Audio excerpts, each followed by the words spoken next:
सो hi guys, आज हम discussion करेंगे कि 2016 में जो नीट और एम्स का एटॉमिक स्ट्रक्चर से सवाल आया था उसके डिटेल डिस्कशन हम करेंगे। तो पहला सवाल आपके स्क्रीन पे है कि in Bohr's atomic model radius and energy orbit is related as.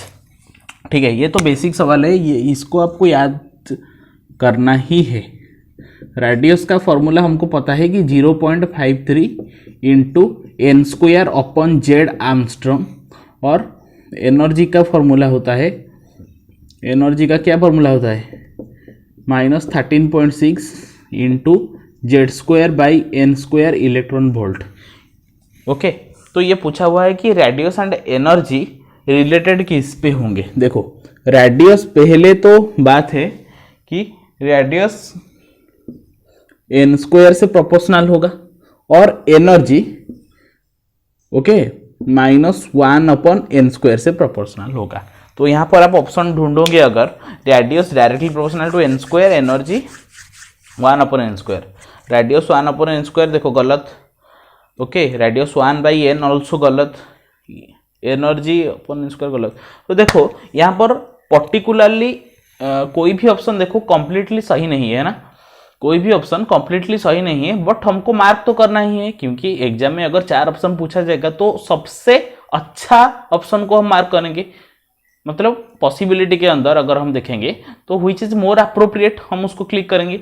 तो देखो यहाँ पर R directly proportional to N square, ये तो गिवन है पहले ऑप्शन में, और energy is inversely proportional to N square दिया हुआ है, बट होना चाहिए था -1 अपॉन एन स्क्वायर। ठीक है, बट इसको हम इसीलिए क्लिक करेंगे क्योंकि और कोई भी ऑप्शन उसके आसपास सही नहीं है। समझ रहे हो ना बात, उसके आसपास सही नहीं है। देखो कोई भी ऑप्शन उठा के देख लो, मतलब 2 और 3 तो ऐसे ही गलत हो गया क्योंकि आर को इनवर्सली प्रोपोर्शनल एन के साथ कंपेयर किया है, तो 2 और 3 तो गलत हो गया। देखो एनर्जी फोर्थ पर is directly proportional to N square दिया हुआ है, फोर्थ ऑप्शन पर देखो energy is directly proportional to N square दिया हुआ है, बट यहाँ पर तो इनवर्सली, तो ऑप्शन 1 यहाँ पर करेक्ट हो गया। बट ऐसे देखा जाए तो कोई भी ऑप्शन परफेक्टली सही नहीं है। Next, Bohr's model is applicable to explain. अरे यार, बोर्स मॉडल किसके बारे में बोलता है? बोर्स मॉडल जो बोलता है ये hydrogen and hydrogen like atom के लिए, मतलब यूनि इलेक्ट्रॉन स्पेसिस के लिए, यूनि इलेक्ट्रॉन स्पेसिस, या फिर हाइड्रोजन स्पेक्ट्रम के लिए आप लिख सकते हो। तो कोई बड़ी बात नहीं है यहाँ पर, hydrogen spectrum, option 4 is the right answer. Next question, how many electrons can fit in the orbital for which n equals to 3 and l equals to 1। देखो ये बहुत अच्छा सवाल है, नीट फेज 2 2016 जो 2 बार हुआ था नीट यहाँ पे। तो गिवन है कि fit n equals to 3 and l equals to 1 के लिए कितना इलेक्ट्रॉन फिट होंगे। ठीक है, ऑप्शन दिया हुआ है 10, 14, 2, 6। देखो n 3 मतलब यहाँ पर 3 में लिख सकता हूँ, l इक्वल्स टू 1 मतलब यहाँ पर मैं p लिख सकता हूँ, है कि नहीं। l इक्वल्स टू 0, 0, 1, 2, 3 सब सेल के लिए मैंने बताया था SPDF, so l equals to 1 मतलब p। और यहाँ पे पूछा हुआ है कि 3p के लिए कितना इलेक्ट्रॉन अप्रोप्रिएट होगा। देखो 3p का तो 3 सब ऑर्बिट है, पहले ये बात क्लियर करो, 3p में 3 सब ऑर्बिट है, पहले एक इलेक्ट्रॉन आएंगे फिर दूसरे पेयर करेंगे। तो 3p के लिए 3 into 2 that equals to 6 electron यहाँ पर जाएंगे, तो ये आंसर आपका 6 हो जाएगा, ऑप्शन नंबर 4। ठीक है, अच्छा, नीट 2 फेज 2 2016 में एक और सवाल आया था कि which of the following pairs of d orbitals will have the electron density along the axis. एक ही पेयर है, आपको याद करना है, अलोंग द एक्सिस। ऐसे क्वेश्चन आते हैं, इसीलिए मैंने स्ट्रेस दे रहा हूं PYQ में। अलोंग द एक्सिस अगर पूछेगा तो आप सिर्फ और सिर्फ लिखोगे dz² एंड dx² - y²। ठीक है, ऐसे ही होते हैं ना ऑर्बिटल का डायग्राम, ऐसा ही होता है, इसको कर लो। ठीक है, और फिर ऐसे ही होता है, ये dz² होता है, ये dx² - y² होता है, ये अलोंग द एक्सिस ही है। देखो ये अलोंग द एक्सिस है, तो अलोंग द एक्सिस में डेंसिटी पूछा हुआ है, तो dz² and dx² - y²। Option number A is the correct answer. अच्छा, 2016 में और एक पूछा गया था कि 2 electrons occupying the same orbital are distinguished by. अगर 2 ऑर्बिटल है, ओके, सॉरी यार, 2 इलेक्ट्रॉन्स है, 2 इलेक्ट्रॉन से occupying the same orbital given है।